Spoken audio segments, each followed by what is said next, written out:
Hey girl, Marissa here. You are listening to the Codependent Dummy podcast. As a young woman, you have been raised, reinforced, and rewarded for putting the needs of others above your own. Now, in your 20s, you're finding yourself exhausted, exasperated, and enveloped in shit relationships, especially the one you have with yourself. Codependency is a way of being where we put the feelings, wants, and needs of others above our own in an unconscious attempt to meet our own feelings, wants, and needs. Sorry to break it to you, sis, but that is not sustainable. This podcast is to help you undo all that so you can stop playing small and start taking up space, you dummy. Let's get to it.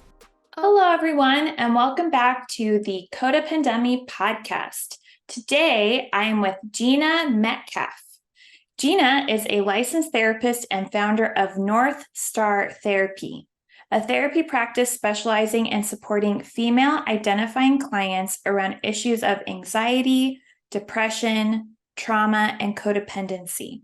This is her second time on the show, so be sure to tune into her first episode, which aired in March of 2022, titled, That's the Dream. Gina, thank you for being here again. You're welcome. Thanks for having me back. All right, so it has been over a year since we've had you on. So can you remind us, update, elaborate on how you conceptualize codependency? Yeah. So I think for me, at the heart of codependency is a lack of trust in ourselves and others. And the lack of trust in ourselves usually comes from a long pattern of self-abandoning, not expressing your needs and wants, and not getting your needs or wants met. So of course, how are you supposed to trust yourself when you have been in a pattern of proving that you can't for so long? And the lack of trust in others comes from operating from the perspective that others are also probably unable to say no, tell you how they really feel, or what they really need. And so I like to tell clients, imagine if magically overnight in every relationship, you knew you could tell someone how you felt and they were being completely honest with you as well. That's a whole other level of trust with someone that exists. And a huge theme in therapy with my clients who are coming in for codependency is about not being able to trust themselves. Right. And I get it. So you struggle to tell your friend what you really want for dinner. So of course you don't trust yourself to go out there in the world and make decisions. So we start really small on expressing small, innocuous things to other people, or at least to me in our therapeutic relationship, and then work up to the big stuff, and starting to communicate your needs and get your needs met for yourself is the building block for self-esteem, in my opinion. And trust, using trust as a verb, is to me the antithesis of codependency. Trust as a verb. Yeah. Can you say more on that? Yeah, I think just actually leaning into trust and using it and trying it, and not just kind of saying that you trust something or someone and then not putting action behind it, but doing the things and the behaviors behind it that you would as if you did trust that these things were happening. Right. What do you notice in your codependent clients with that question you ask? Right? Like if tomorrow you could wake up and be honest in your relationships, like what are some common things you hear? Yeah, people are like, what? Like, no, like no relationships exist like that, right? And they do. I would say like not a ton, but they do. And I think people are really confused by the idea at first, but also understand the concept and oftentimes like start working toward that. Yeah. And I think too, in my work with patients, I've noticed how helpful it is to remind them, like with exercises or activities like that, like we don't actually have to go out in the world and say these things, but I'm just curious in this therapy room, if you could be honest, with your best friend, what would you tell her? And they're like, I didn't appreciate that she didn't get me a birthday present. Okay. Exactly. What's it like to say that? You start with safe relationships in your life. And sometimes Mm-hmm. as a therapist, it's just like you start with me Right. and, I can hold these things. So let's practice here in this relationship. Right. Yeah. And you previously shared a codependent experience in your life about your first day of kindergarten. Yeah. So, do you have another codependent experience or relationship from your own life that you can share with us? Yes, I have so many. But I am going to be vulnerable here and give an example from my relationship with my husband. So in our relationship, he's the fixer, rescuer, saver, and overgiver.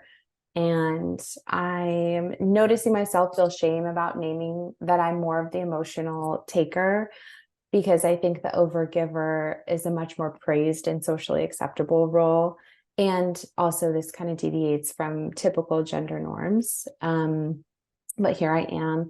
And it's interesting because I have played the role of the fixer and overgiver in other relationships, but in our dynamic, I can easily slip into a kind of helpless victim, save me and make all my problems go away type of role.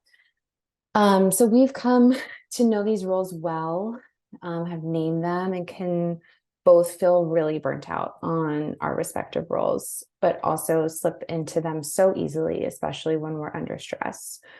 And I know for me, the secondary gains of my role are that I don't have to face the realities of being an adult sometimes. I get to feel safe knowing I'll always be taken care of, and can preserve my energy and capacity for other things in my life that I want to do.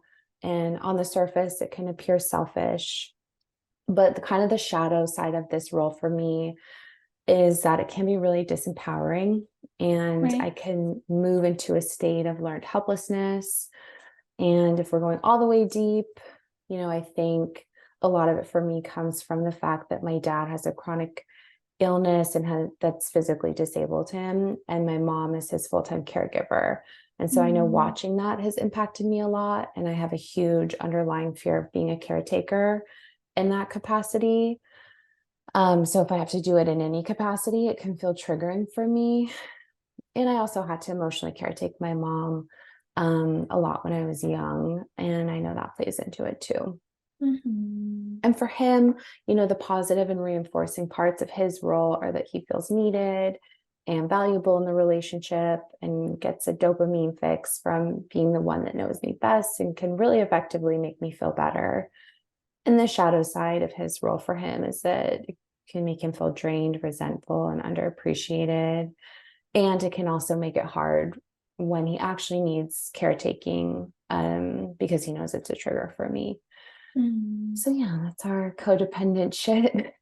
Yeah. And I do. I appreciate this perspective on the roles you both play, the secondary gains of your respective roles, and then the shadow side of those respective roles. Yeah. Does a specific memory or moment come to mind to that demonstrates these roles? So, I mean, I have a 1-year-old now, and I was really sick when I was pregnant. And he just had to literally physically take care of me. I had hyperemesis, which is when you have extreme morning sickness. And so I couldn't even walk sometimes. He would have to carry me, you know, take care of everything. I was basically disabled.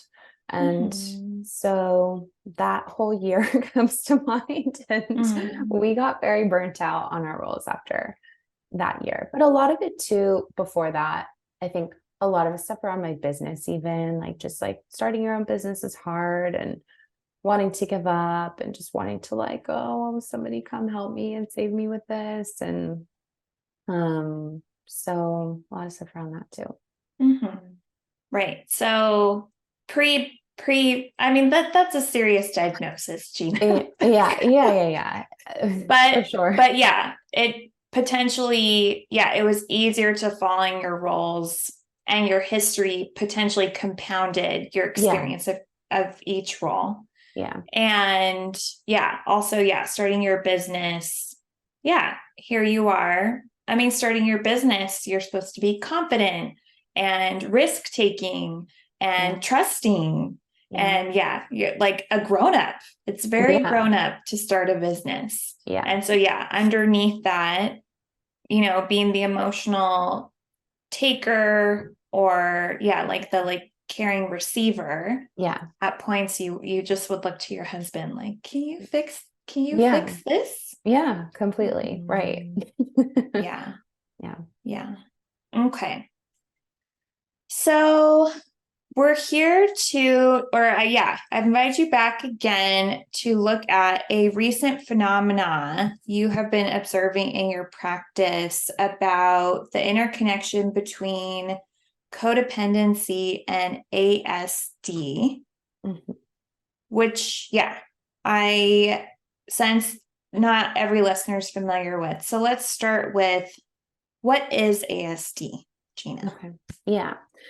So I want to preface this just by saying I'm here today to talk about my experience as a therapist that specializes in codependency. And then in the last 9 months or so, I realized that autism, which ASD stands for Autism Spectrum Disorder, but I'll be referring to it as autism, is also at play in some clients presenting with codependency. And so the first time I actually became aware of this was through a client figuring it out for themselves, bringing it to my attention, and then going on that journey with them. And I'll start with my disclaimers and caveats that I'm not somebody who has had much clinical training in autism and would not consider myself specialized in autism. This has not been a specialty of mine at all. And in the last 9 months has just been a learning curve for me. So there's part of me for sure that feels insecure about speaking on this topic, but I want to preface that my intention is not to speak from a place of necessarily like lived experience for sure, or authority or expertise, but rather from a place of sharing my experience as a clinician in this situation and what I've learned. And I do feel strongly enough about my own increased awareness around this situation that I'm speaking on this podcast in case other clinicians or listeners have a light bulb moment that could help them or their clients. Because as a field, we don't have enough training, awareness, and understanding about autism. And so I'm doing my small and not perfect part to try to help that and change that. So I'm going to read the definition of autism from the Embrace Autism website page, which has been a really valuable resource in expanding my learning in the last few months.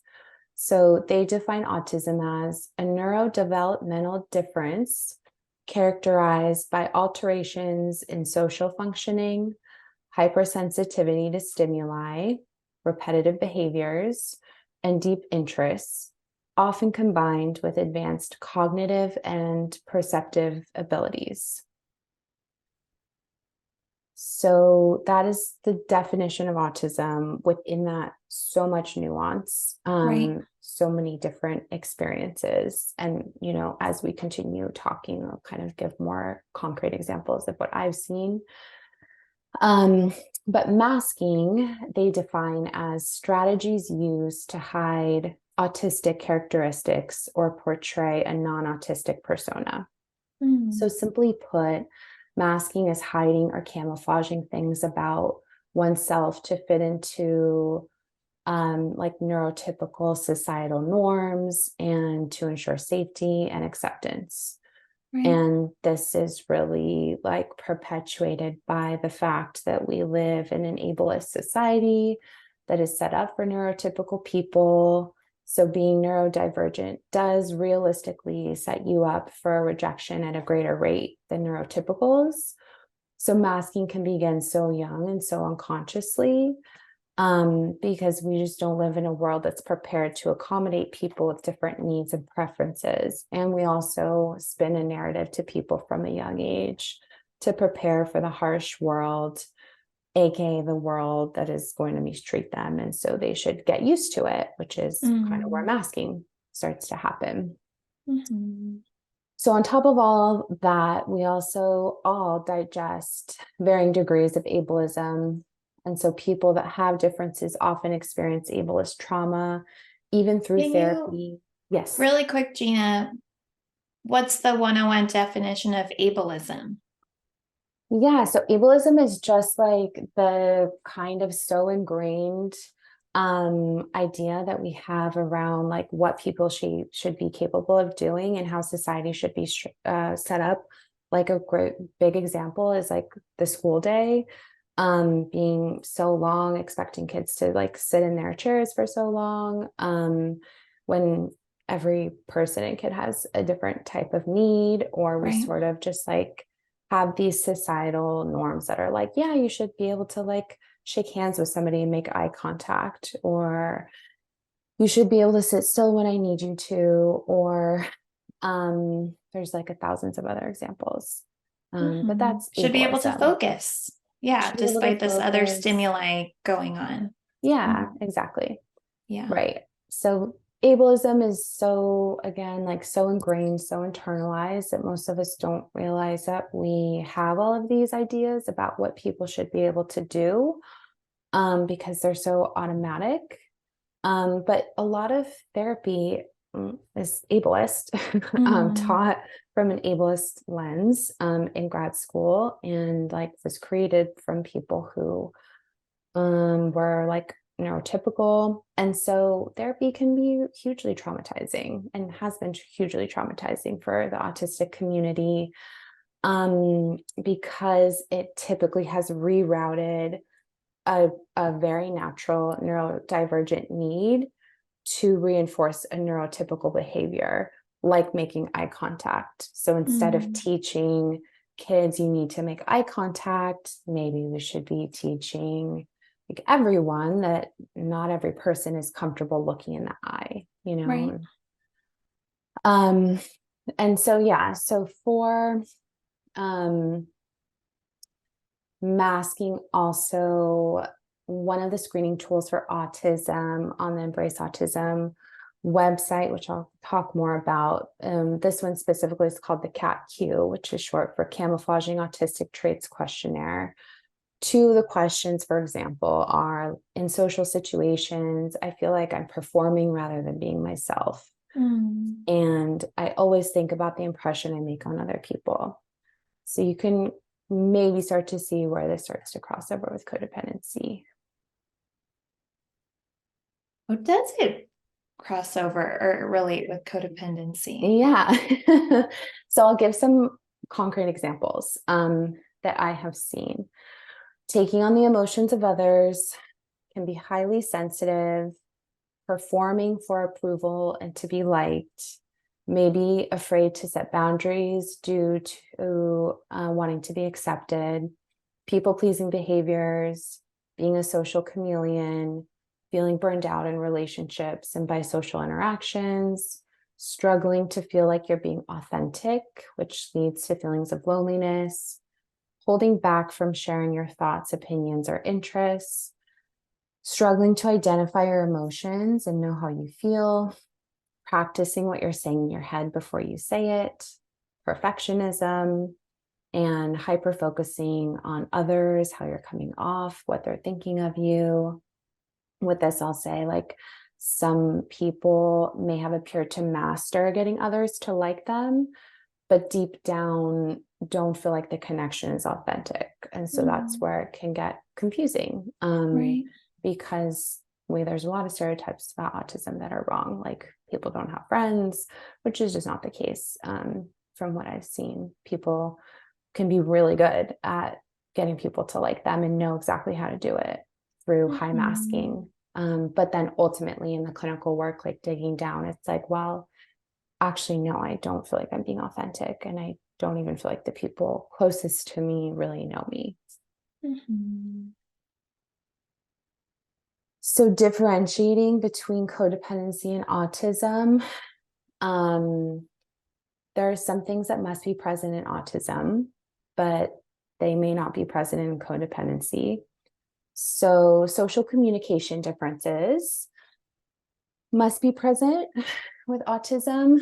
Again, this is very nuanced, takes a lot of teasing out, because it may not appear so on the surface that they're having social communication differences. Right. But again, deep down, they may feel or struggle to feel authentic or connected in a lot of situations. And then apart from that, in addition to that, I should say, at least two of the following also must be present for autism. Sensory sensitivities, like some examples. So hyperconnectivity, which would look like sensitivity to a humming of the refrigerator or the lights, sensitive to fabrics or smell, and or hypoconnectivity. So maybe someone who isn't super aware of temperature or pain, super spicy foods, like big roller coasters. Both of those can count. The second is stimming, which means self-stimulating behaviors. And this is done to self-regulate. Some examples of stimming, and there are like thousands of examples, but just to give you a few: biting nails, counting, humming, self-harm can be a form of stimming, shaking your leg, organizing things. It's any repetitive behavior. And by the way, a lot of neurotypical people or people without autism also do stimming. Special interests is the third. With this, I know there's, again, a stereotype around like trains or automobiles or things like that, but Right. I've seen it, even people who are like just super interested and focused on wellness. So things like that. And then the fourth is a structure, routine, or expectation sensitivity. So autistic people have 50% more sensory receptors than neurotypical people. So routine is really important for this reason, because of all the sensory input coming in. So things that throw off or derail their routine could like throw off their entire day. And all of this is like case by case. And really, like, the other thing I think to notice is, have these things been present their whole lives, or were they developed later? So that's kind of a marker too for differentiating between autism and codependency. Again, maybe not caught when they were younger, but then once they start looking at things through this lens, all of a sudden a lot of things start to click in, and it's like, oh, I was like that when I was young, but I wouldn't have framed it that way. So that's another important piece.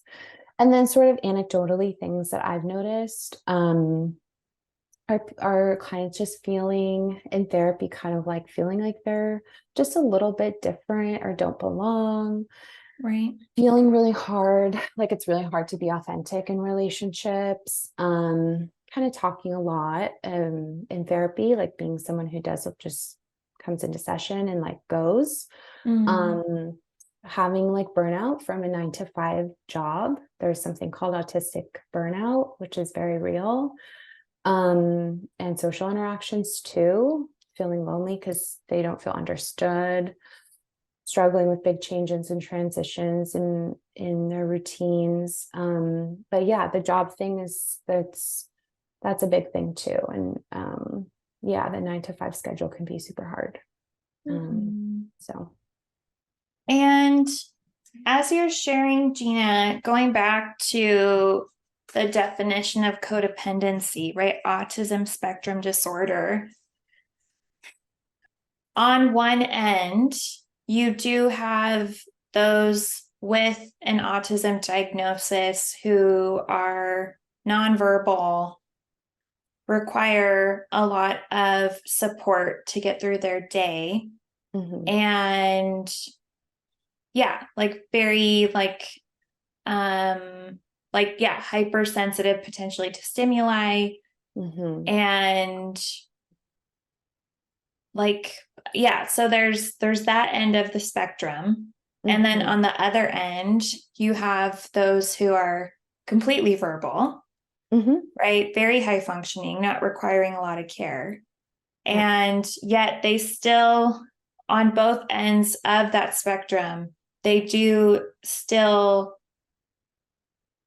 have the same, like you said, like the four traits, right? Criteria. Sensory Mm-hmm. sensitivity, Mm-hmm. right? Stemming, special interests, like a need for structure and routine.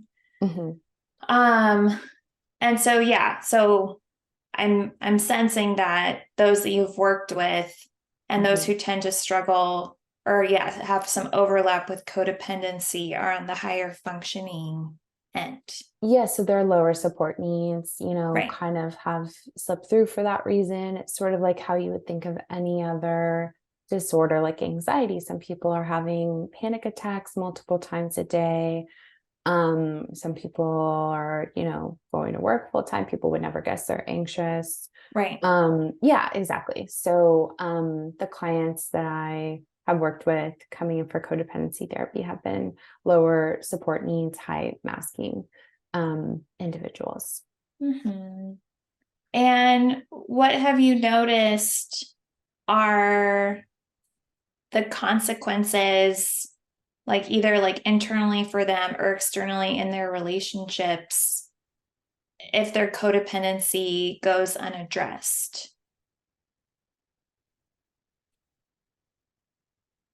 If their codependency goes unaddressed, um, well, I think that where my mind is going is sort of to like the next part, which is kind of going into like how to take the next steps to see if autism could be present. Mm. Because that often brings a whole different perspective and lens on Okay.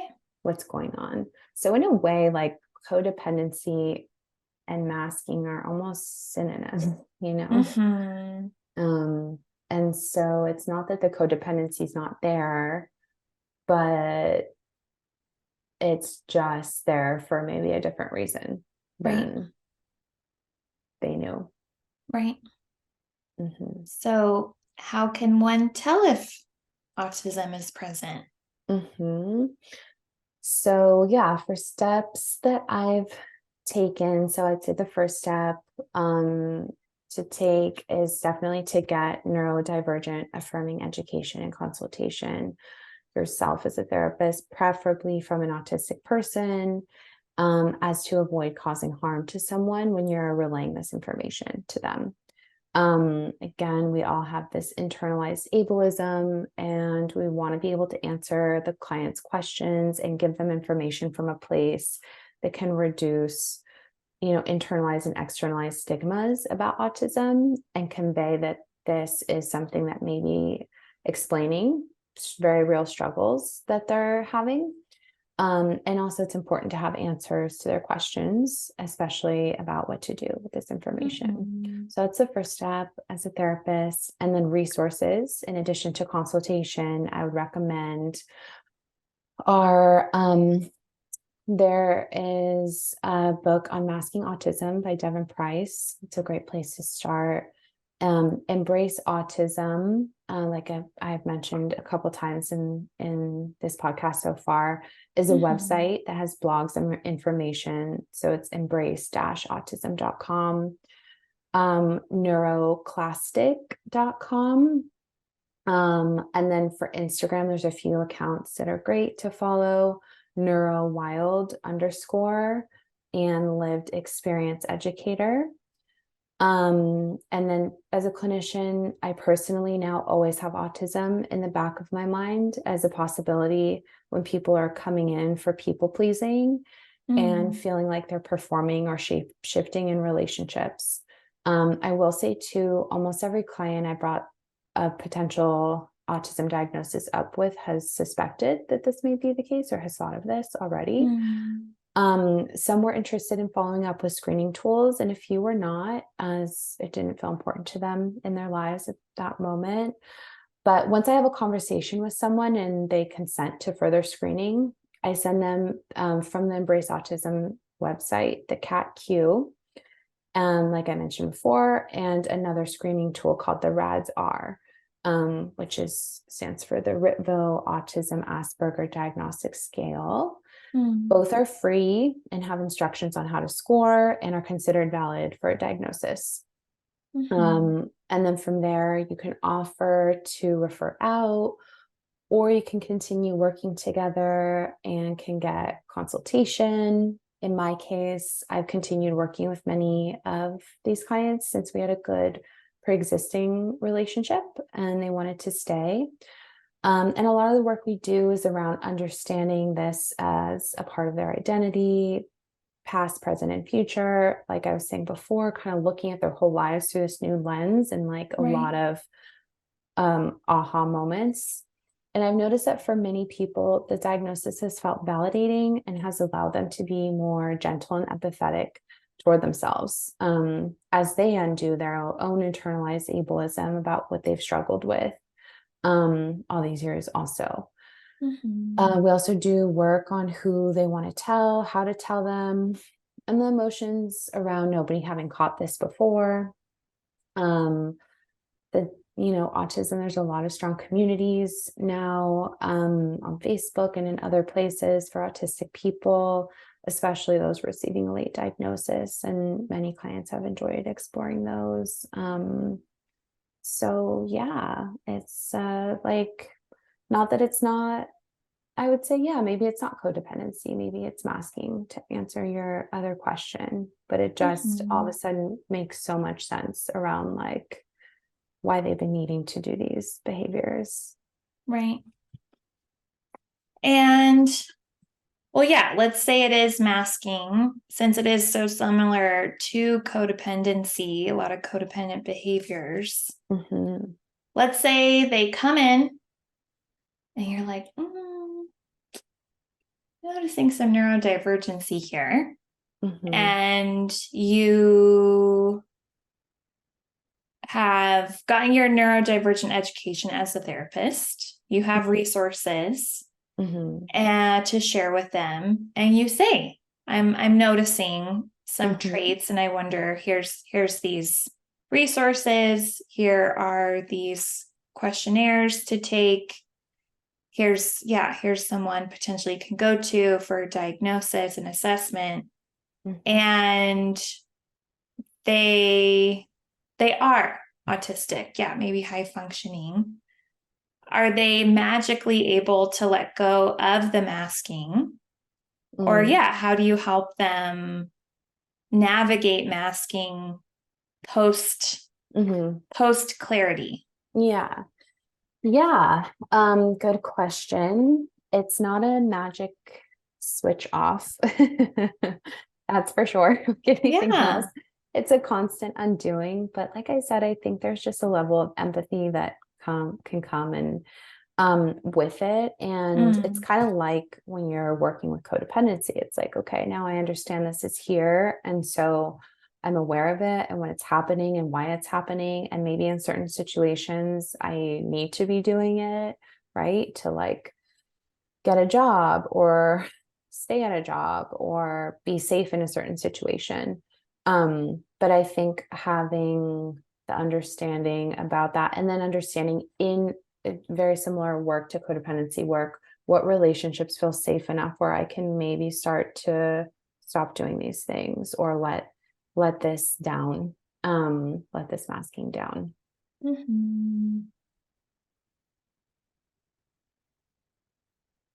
And just like, permission, kind of like, oh, my brain just works differently. So maybe I don't have to like sit here and try to think of things to say to make small talk. Maybe I'll just like try out not doing that. Mhm. And yeah, as you're speaking, I watched a documentary last year on HBO with Amy Schumer about her birth. Did you see that?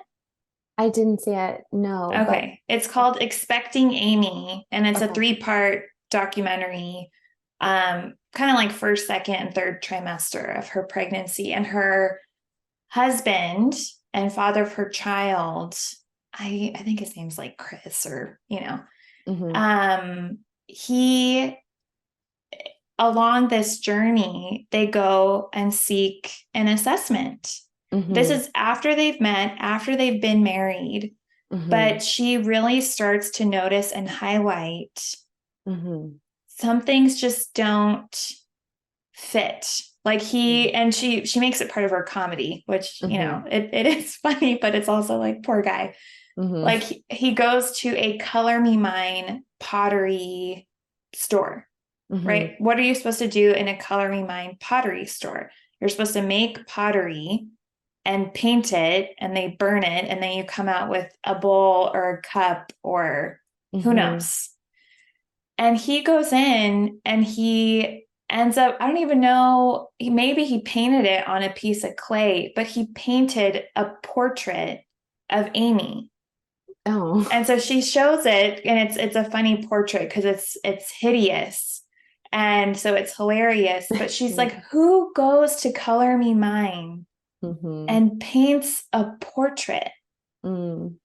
And so she just points off how, again, it's not like this huge like stretch, but that Mm-hmm. is him in like multiple arenas in his life, Mm-hmm. where yeah, he tends to make these odd choices that nobody would ever pick in Mm-hmm. that same space. Yeah, I And guess I so didn't yeah, think of he's it that he's way. diagnosed, I think he's in his 40s. Mm-hmm. And yeah, she's tearing up, and I just wish Yeah. we knew this sooner, and he Yeah. wouldn't have thought he was such a weirdo. Yep, that's a big Yeah, he one. wouldn't have like felt so odd in social settings. Mm-hmm.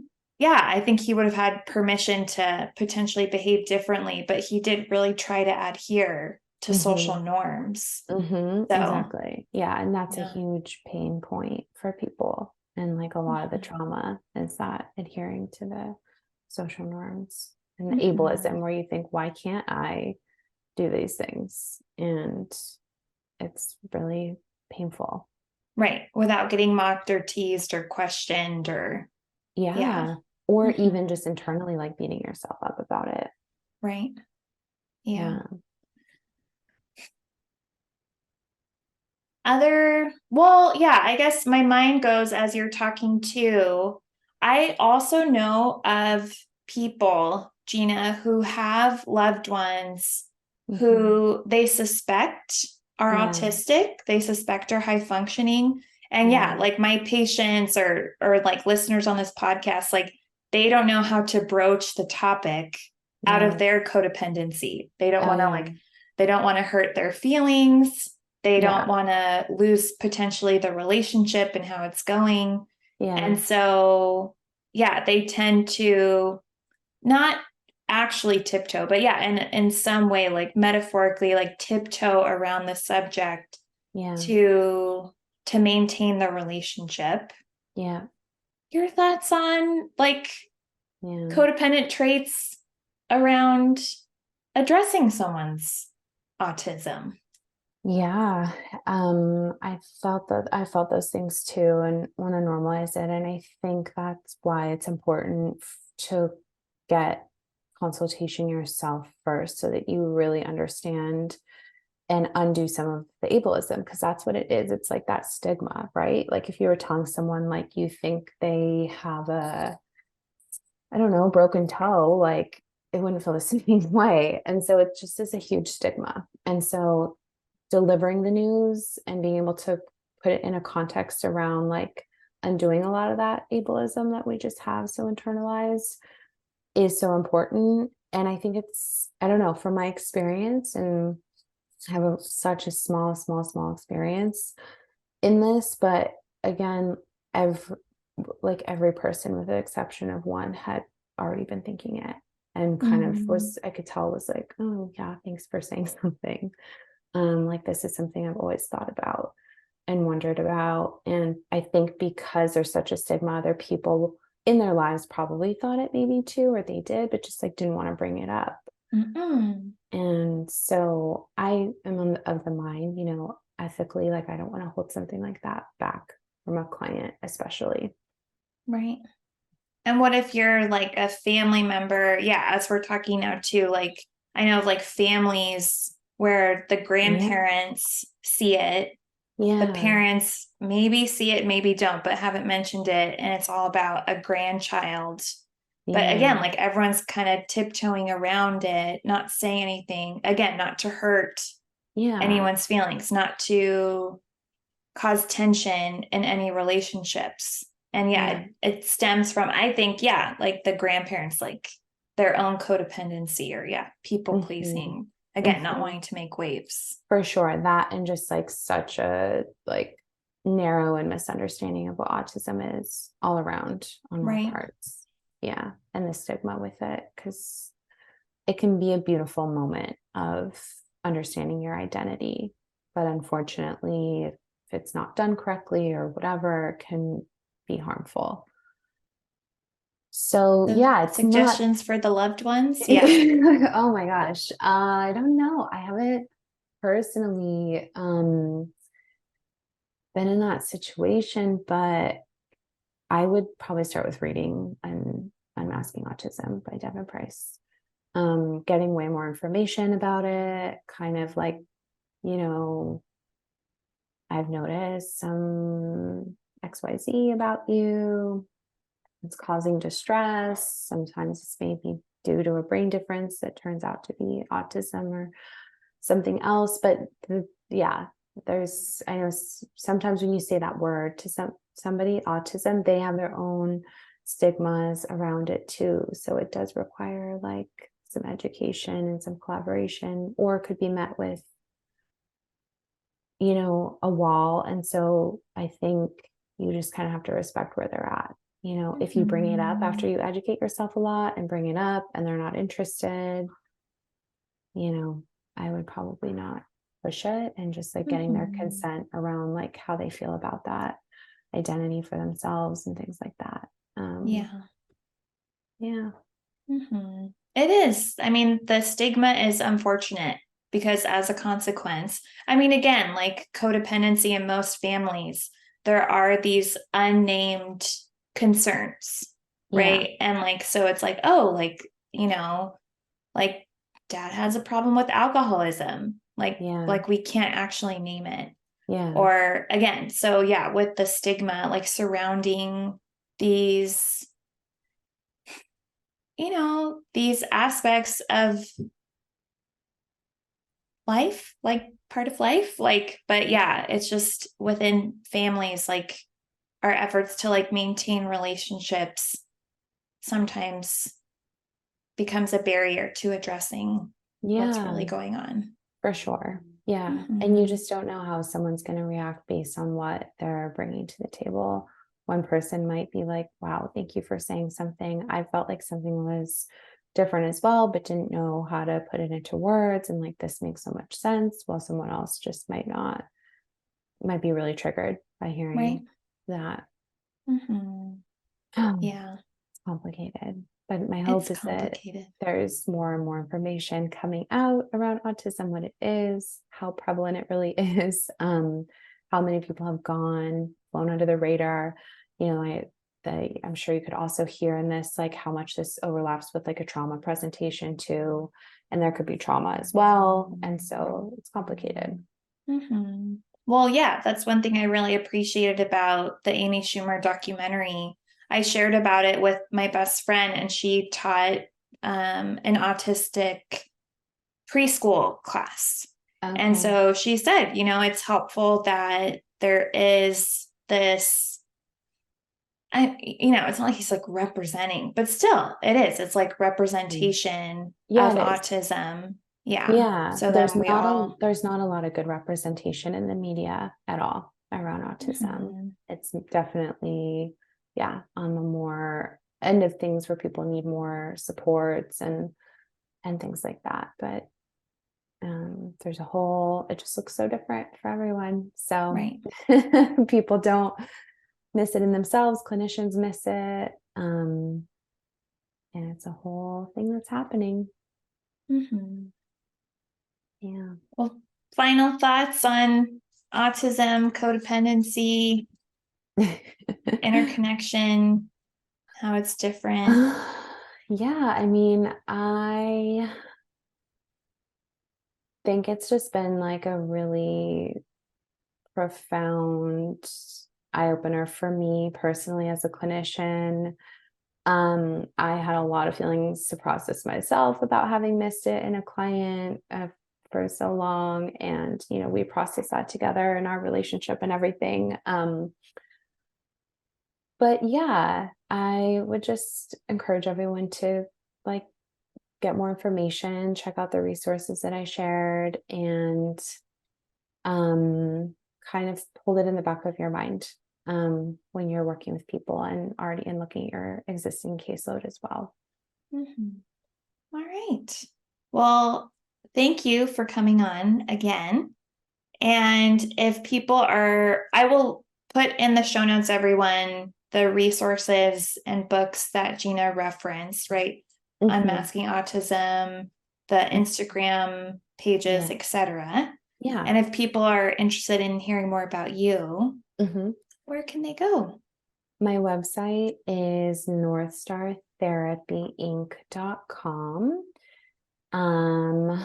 Yeah, that's really the main place to go. If you want to Okay. reach out to me, Gina at northstartherapyinc.com. But my website has my email and phone number on it. So come All find right. me. I'll put a link to that and a friendly reminder to check out Gina's interview that aired in March of 2022. And again, thank you. You're so And welcome. everyone, we will see you next week. Bye. Bye. Hey girl, it's Marissa again. I'm not like a regular podcaster, I'm a cool podcaster, right? Thank you for listening and staying till the end. You can find me on Instagram at Therapy with Marissa. Email me, Marissa at codependummy.com. Check out codependummy.com for more information on the show. And baby girl, a subscribe, rating, and review would be much appreciated. Till next time, I want you to remember, if you are feeling unseen, I see you. If you are feeling unheard, I hear you. And if you think that you don't matter, know that you matter to me.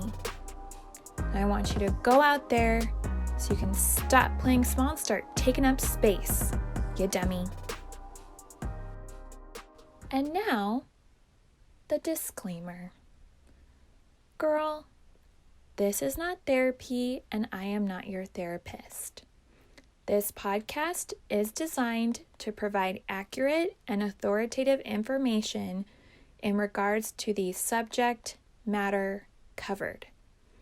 It is given with the understanding that neither the host, publisher, or guests are rendering any legal, clinical, or other professional service. If you want or need a professional, please find one.